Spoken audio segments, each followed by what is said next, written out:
Good afternoon, everybody, and welcome to the Lamb Flat Re-enactment. I'm just going to get a few of our actors organised. This is the first time that we've had an opportunity to do this particular re-enactment using Australian Chinese actors. I'm pretty excited about that. I think it's wonderful. I also think it's pretty good of them to do it because it's not exactly a pretty re-enactment. It's true. What happened here is the largest act of civil disobedience in Australia's history. In other words, the largest riot that Australia has ever seen. Over 3,000 European miners attacked around 200 or 300 Chinese at Blackguard Gully, then moved on to Back Creek now and continued the riot from there. Now obviously we can't incorporate those sort of numbers and that kind of action into a reenactment. You'll just have to go with us a little bit. I'm just going to point out what you're likely to see. Here on the stage you will see some of the main people that were involved in the riots. They were the leaders. There was the Commissioner Dixon who read the Riot Act. You will hear that. You will hear Charles Stewart, who makes an impassioned speech which I believe was stirred up the rioters to move on and attack the Chinese at Blackguard Gully. Now, you'll hear the speeches up here, but the actual action for the riot is going to take place down here, and then obviously they're the tents, they're the miners' camp. Now, people cannot stand in that space. Lady, you will get run over. Please move off there. People must move off that place and behind the ropes. Now, if anyone's got any children under 12 years of age, maybe you should take them for a walk. We're going to be using a fair bit of, we're going to try and make it as realistic as possible, and we are using horses. So people, please stay behind the ropes. Do not move in front of the ropes. It could be dangerous. And again, this is the first time we've done this particular reenactment, so bear with us. We're going to do our best. I'm just going to get a couple of people in place for our next speaker, and then while our next speaker is talking, I'm sorry to do that while you're talking.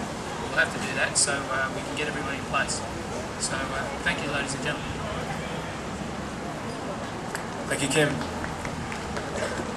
I'd just like to also welcome and thank you everyone for coming to the Chinese Lamb Flat Festival. Now, as Kim mentioned, we'll be watching a reenactment that is an event that has happened in a dark past in our history. In 1861, the Chinese people were an unwanted race by the town of Laming Flat, which we now call the town of Young. And what you're about to see, it does seem like a lot of theatrics, but what did happen wasn't fiction, it was fact. It was a part of our history. And for me and for many of my Chinese Australian friends, it has a lot of pain that goes through this forgotten past of our history. But I truly believe that this reenactment is a right step forward towards the Chinese Australian and also for Australians in general. So I hope by seeing this past, this reenactment, we can come together. Let's take a step back into history. The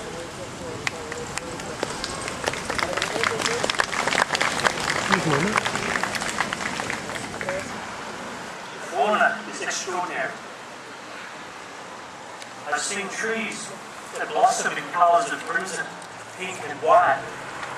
The hills gently flowing with green grass that touches your knee. Laming Flat is beautiful. The wildlife is so strange and unique.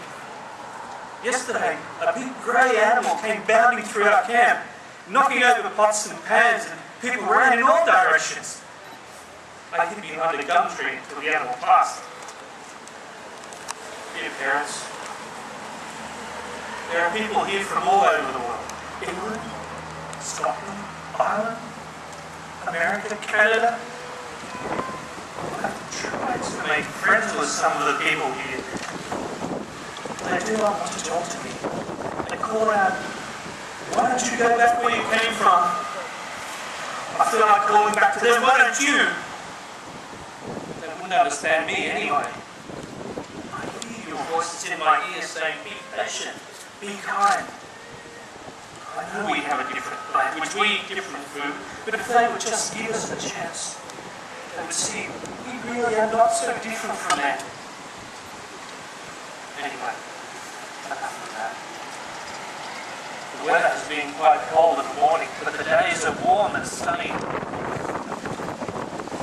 Cho came to me a few days ago with a distressing story of how he had been sharing his bed with a brown snake. Did I mention the colourful birds in Lambing Flat? They are very noisy, particularly in the morning. They laugh at the sun when it's rising and when the sun is setting too.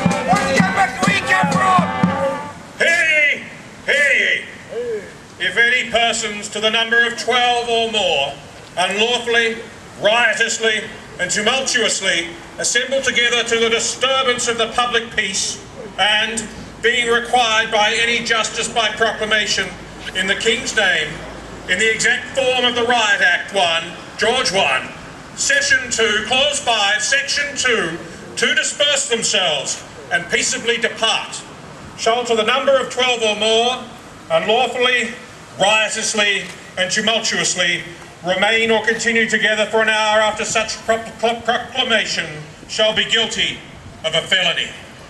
The form of proclamation is as follows. Our sovereign Lord the King chargeth and commandeth all persons being assembled immediately to disperse themselves and peaceably depart to their habitations or to their lawful business upon the pains contained in the Act, made in the first year of King George I, for preventing tumults and riotous assemblies. God save the King!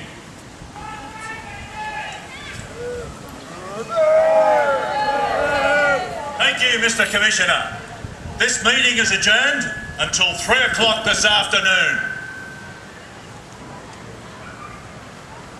Ladies and gentlemen, the crowd did disperse, as they had to, because the Riot Act had been read. But by 2 p.m. that afternoon, the sounds of bands could be heard through the streets of Lambing Flat. And once again, they were back.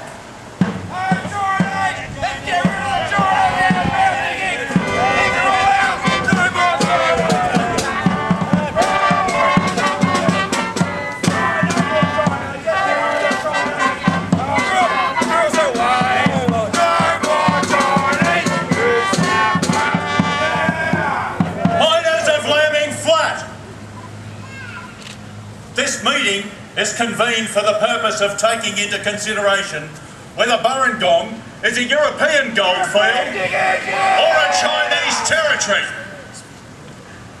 As chairman of this meeting, I would like to say that the miners of this field have always maintained good order as of a nuisance. Get rid of the Chinese and the British! Any breach of the peace that should occur during our meeting, I shall be the first man to assist the Commissioner and his staff in quelling it. I would now like to call on Mr. Charles Stewart, gentleman, scholar and proud Scotsman, to address us.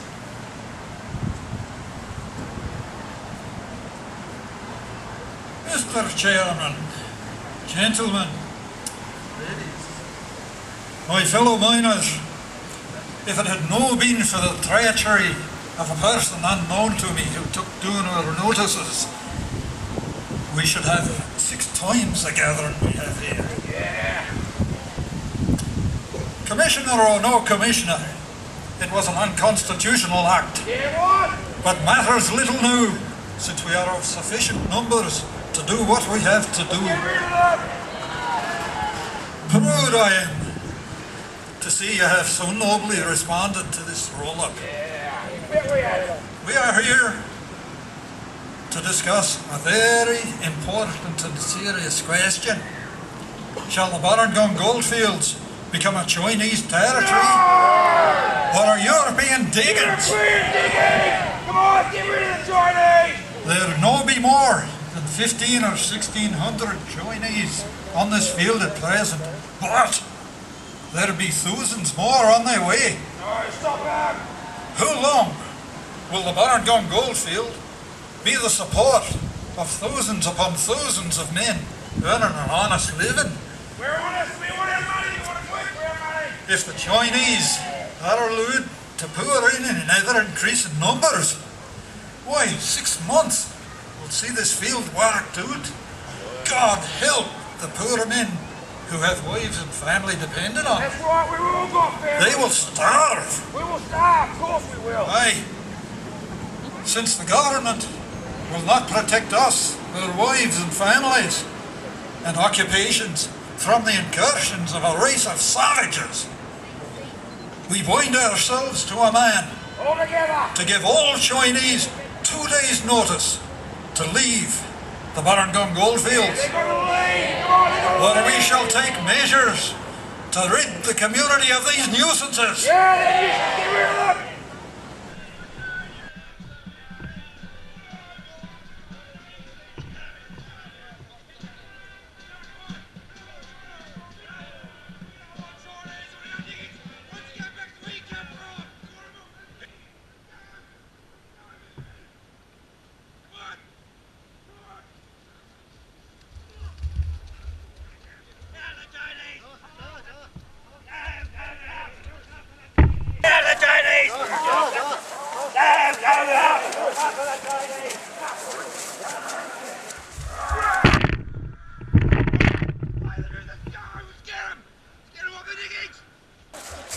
The rioters, numbering around 3,000, attacked on the 30th of June 1861.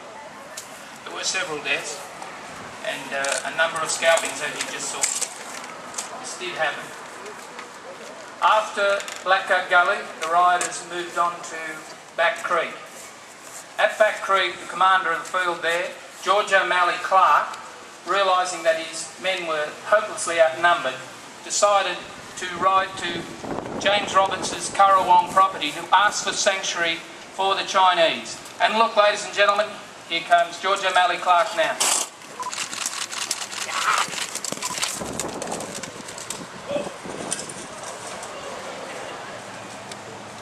Mr. Roberts, sir!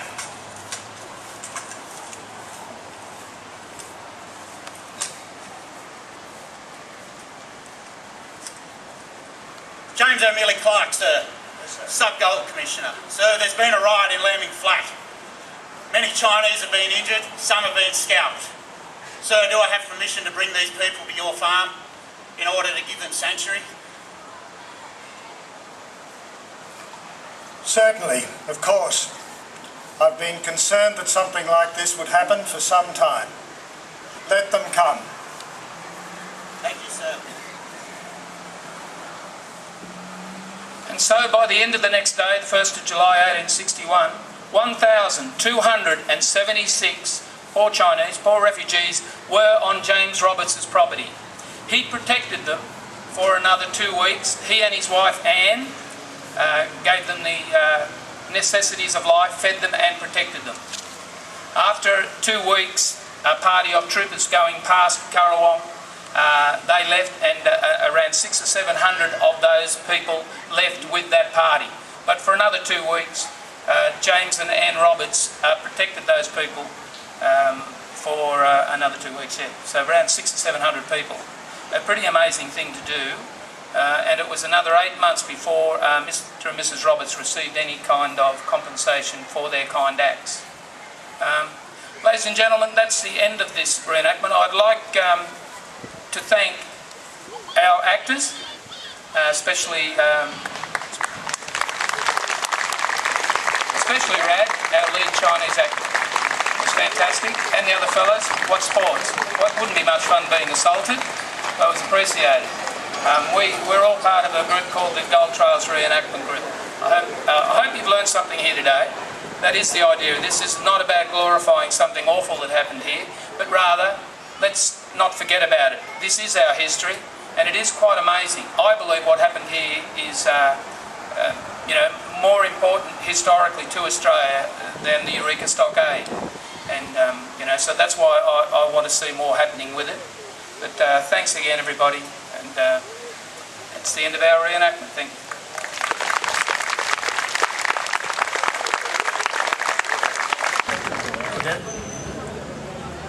I guess I have to be totally honest with everyone that seeing that reenactment,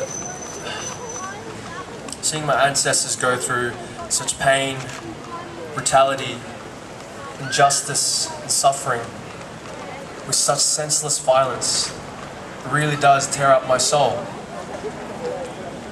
But again, I truly believe that this reenactment will spark conversation about the history of my people and the history of our Lambing Flat.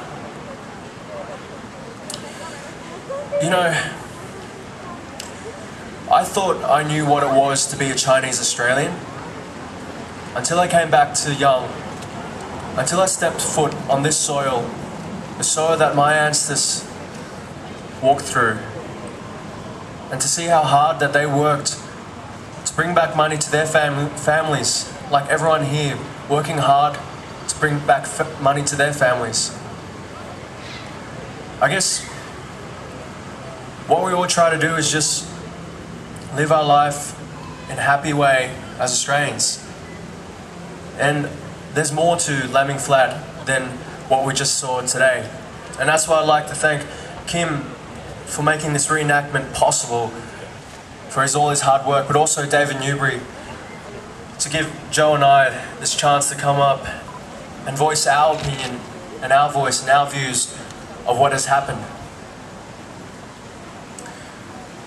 And I guess we can start seeing the reconciliation of what it is to be an Australian, for us all to come back together, whatever colour you are. And so, thank you. And so I hope, I'd like to big thank you for everyone that we can share this day with you. Doje. Doje ni.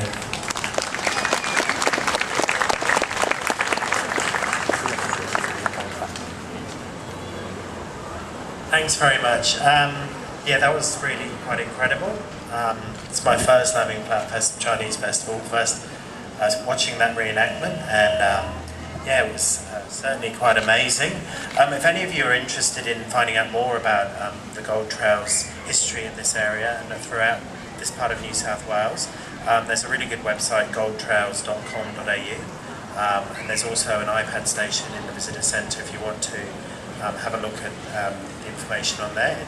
It's amazing the amount of information on there about the mining history here. Oops!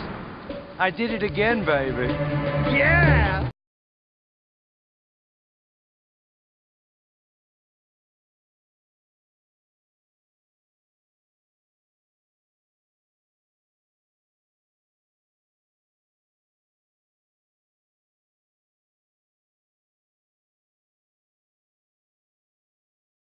Tune in tomorrow. Same bat time, same bat channel. Bye for now.